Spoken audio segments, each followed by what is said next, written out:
Una cosa es alumbrar un lugar y otra muy diferente iluminarlo. Cuando encendemos el interruptor de una habitación, ésta se llena de luz. Pero cuando nosotros controlamos la ubicación, la dirección y la intensidad de esa luz, estamos iluminando. Iluminamos para crear un ambiente determinado o para dar un aspecto muy personal a un objeto o individuo. Los profesionales en el estudio fotográfico no solo podemos llevar a cabo nuestra mayor pasión, fotografiar, sino que además lo hacemos manipulando la luz con entera libertad. Cuando salimos a fotografiar dependemos del día que haga y de la luz que tengamos. En un estudio no necesitamos estar pendientes de esto, porque la luz la colocamos nosotros a placer. Hay dos tipos de luces con las que podemos trabajar en un estudio: la luz continua y la luz de flash. La luz continua tiene la ventaja de ver al momento el efecto de la iluminación que estamos preparando. Sin embargo, al ser imprescindibles unidades potentes, estas originan mayor gasto económico y un calor que en sesiones largas resulta insoportable. El flash de estudio, por el contrario, no produce apenas gasto, ni mucho menos calor, pues es una luz que aparece y desaparece al instante. Además, suele incorporar también una pequeña bombilla de iluminación continua que nos ayudará a apreciar con más precisión nuestro trabajo. Hoy en día nadie utiliza otra cosa que no sea flash en un estudio fotográfico. Hacerse con un equipo de iluminación profesional resulta costosísimo para un aficionado. Sin embargo, hay equipos amateurs muy asequibles con resultados realmente sorprendentes en relación con lo que cuestan, que pueden venirnos muy bien para disfrutar de esta faceta de la fotografía. 3 unidades de este tipo, con sus complementos y un flashímetro para medir la luz, resulta bastante más económico que hacerse con un equipo de esquí, por poner un ejemplo. Los flashes de estudio, aunque sean de tipo medio, es decir, equipos compactos donde el generador y la antorcha es una única pieza, suelen ser unidades muy potentes y pesadas, por lo que se instalan en pies portátiles. Además, una vez metida la luz, al no estar situados junto a la cámara, nos permiten libertad de movimiento sin tener que estar continuamente regulando su destello. Como flashes que son, emiten una luz muy dura, por lo que siempre que los utilizamos hacemos que su destello inicial rebote o pase a través de pantallas difusoras, que lo suavizan y llegan de esta forma con una luz mucho más envolvente hacia la persona. Es lo que llamamos luces tamizadas. Son flashes de tipo manual. Para trabajar con ellos se utiliza un flashímetro que, colocado delante de la cara de la persona y en dirección a la fuente de luz principal, nos dará la combinación de velocidad y diafragma que tenemos que colocar en la cámara. Podemos subir su potencia para trabajar con diafragmas más cerrados y pulsar el dispositivo de células sincro que traen y hacer que se disparen varios simultáneamente, para así conseguir iluminaciones más elaboradas. Es importante también que la persona a la que se retrata no se desplace de la zona donde se ha medido la luz. Nosotros, en cambio, con el cable sincro conectado a la cámara o mejor con un disparador por infrarrojos, dispararemos las unidades con total comodidad. En un estudio fotográfico la iluminación se puede llegar a sofisticar mucho.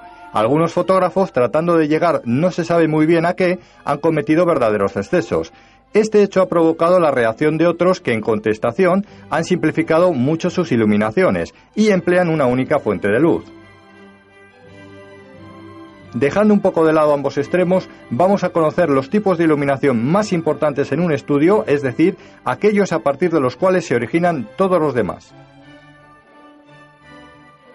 Antes hay que tener un concepto muy claro. En un estudio fotográfico siempre tiene que haber un foco principal, que es el más potente. No puede haber dos de esa potencia. Los demás harán la labor de iluminaciones secundarias, es decir, focos de relleno. Su potencia siempre será menor. Por supuesto, se pueden tener 2 unidades de luz o 3 de la misma potencia, pero 2 de ellos se graduarán a potencia inferior. Observar también que aunque utilizamos flashes, empleamos el término de foco o unidad de luz. No son sino diferentes términos de la jerga fotográfica.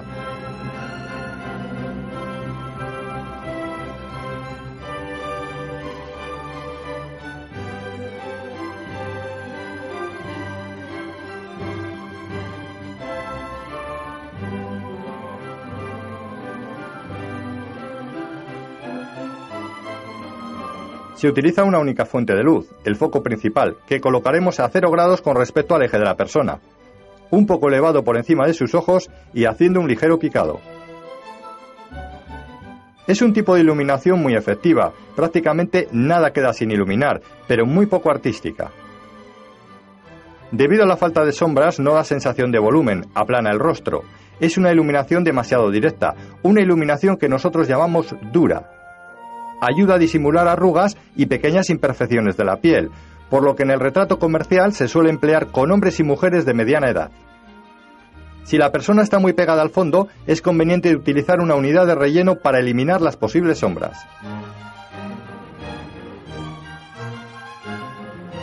Utilizamos uno o dos focos, el principal y otra unidad de relleno. Se coloca la unidad principal a 45 grados con respecto al eje de la persona, de nuevo en ligero picado y por encima de sus ojos. Este tipo de iluminación es mucho más artística y favorecedora. La iluminación lateral a 45 grados crea sombras al otro lado del rostro que le dan volumen, ya no aparece tan plano. Si queremos suavizar este efecto, colocaremos un reflector blanco para que rebote la luz. De nuevo, iluminación lateral, favorecedora. Este tipo de iluminación se emplea con mayor frecuencia que la anterior y es la base de muchas iluminaciones que se emplean de forma generalizada en los estudios fotográficos.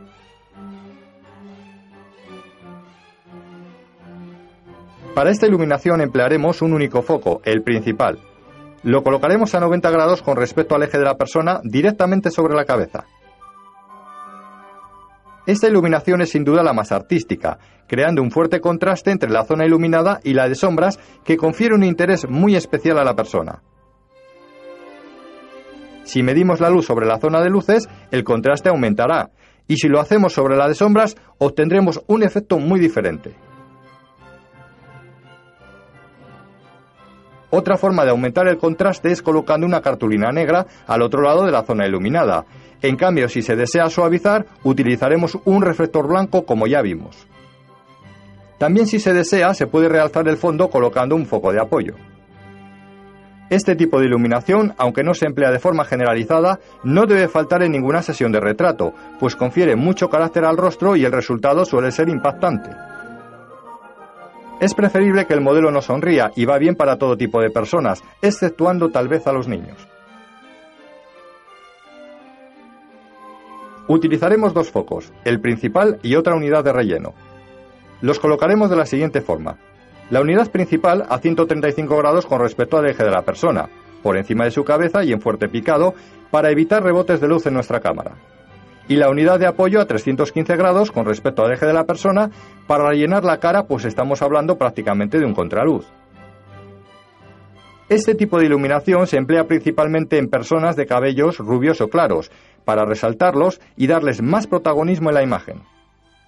En personas con bonitas melenas o cabellos muy cuidados, los resultados suelen ser espectaculares. En los pases de peluquería es un tipo de iluminación fundamental a la hora de retratar a las modelos, y una variante suya será también fundamental, como veremos más adelante, para cualquier sesión fotográfica de estudio que se precie.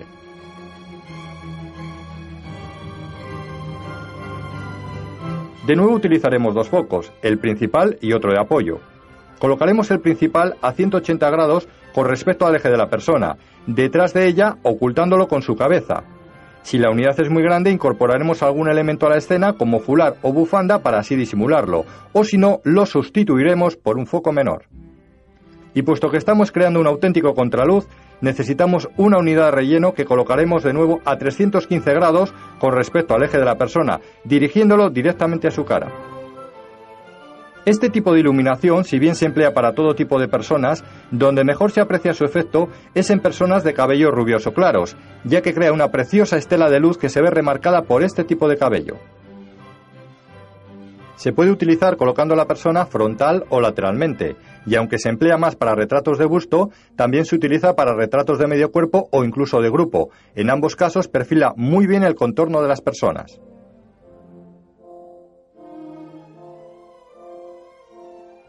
En la iluminación del retrato clásico empleamos tres focos. La unidad principal, que colocaremos a 45 grados en relación con el eje de la persona, por encima de los ojos y haciendo un ligero picado. El foco de relleno, de menos potencia, que lo colocaremos a 315 grados con respecto al eje de la persona, directamente hacia su cara. Y por último, el foco del fondo para iluminar este y matar los restos de las posibles sombras que pudieran quedar. Este último debe colocarse siempre en diagonal con respecto al foco principal. Como habréis observado, este tipo de iluminación es una combinación de las iluminaciones que hemos estudiado antes. Es el tipo de iluminación estándar, es decir, el que más se usa habitualmente en los estudios fotográficos, la iluminación base de toda sesión de fotos. El foco a 45 grados garantiza una iluminación natural, la unidad de relleno diluye el contraste creado y el foco al fondo da vida a este y elimina cualquier posibilidad de molesta sombra. Con este esquema de trabajo preparado se crea una bóveda de luz muy segura que permite al fotógrafo centrarse en otros aspectos fundamentales como son la pose y el encuadre. A la hora de ajustar la luz procederemos de la siguiente manera. Un flasímetro conectado a la unidad principal nos dirá el diafragma que nos pide dicho foco. Atención porque ese será el que deberemos colocar en la cámara. La unidad de relleno la regularemos o si no se puede regular su potencia, la alejaremos o acercaremos hasta lograr que nos pida un diafragma más abierto que la unidad principal. Sin embargo, nosotros mantendremos en la cámara el diafragma que nos pidió el foco principal.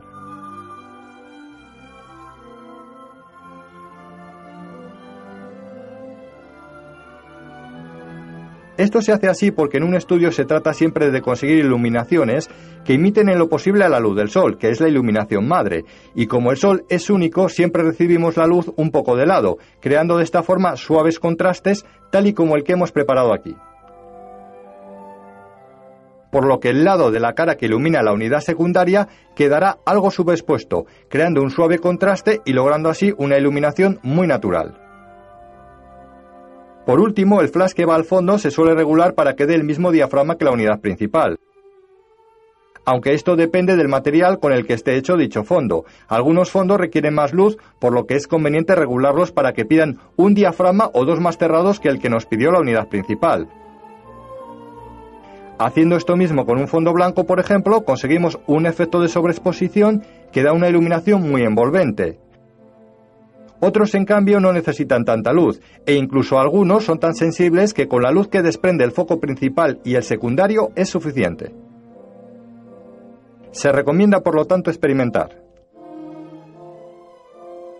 Como os decía, este tipo de iluminación da mucha seguridad al fotógrafo, pero cuando se contemplan las fotos resultantes, al poco resulta demasiado correcta, demasiado monótona.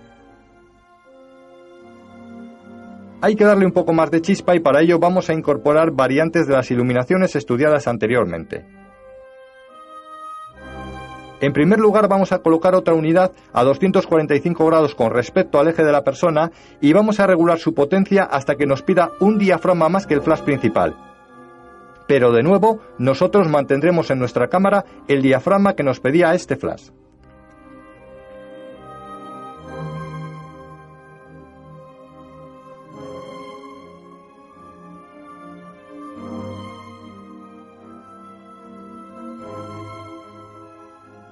El resultado, como veis, son esos preciosos tonos dorados en un lado del rostro que se asemejan a la luz del sol irrumpiendo por una ventana y que dan ese golpe de gracia a nuestra fotografía, ese toque especial que nada tiene que ver con lo mostrado anteriormente, y si no, no tenéis más que comparar unas fotos con otras. Además, con esta iluminación se consigue perfilar parte del cuerpo, quitándole a este el aspecto de silueta y dándole más relieve. Y en segundo lugar, para alternar con la iluminación anterior, montaremos una unidad menor con un pequeño cono para dirigir el haz de luz o un flash normal y corriente con un pequeño apaño casero y lo moveremos aleatoriamente alrededor de la modelo dirigiéndolo hacia la zona del cabello. Lo regularemos de la misma forma que antes para que nos pida un diafragma más cerrado y comenzaremos a dar vida a esos bonitos cabellos que la iluminación del retrato clásico se empastaban por no tener una fuente de luz directa que los iluminara. Compara unas fotografías con otras y dime si no hay diferencia. Aquí el pelo brilla y tiene vida propia, dando alegría y vitalidad a toda la imagen. Además, si la modelo se gira inesperadamente, el foco del cabello puede llegar a su cara, que unido a la luz que manda el flash principal, creará una ligera sobreexposición que dará fuerza y agresividad al rostro. Como ves, combinando unas iluminaciones con otras, se pueden dar toques muy personales y distinguidos a los retratos de estudio. Y no solo de estudio, pues todo esto con ganas y algo de material se puede trasladar al exterior sin ningún problema. Si el día está soleado, tenemos a nuestra disposición de forma gratuita la unidad más potente de luz que hay, el sol. Colocando a la persona adecuadamente, tenemos la iluminación a 45 grados sin necesidad de flash. Si giramos de nuevo a la persona, tendremos ahora la iluminación del cabello. Si queremos, podremos rellenar con un poco de flash el rostro.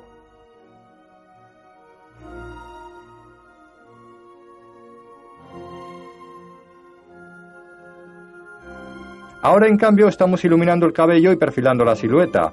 De nuevo un flash con la técnica de relleno que aprendimos en el anterior capítulo y los resultados pueden ser sorprendentes.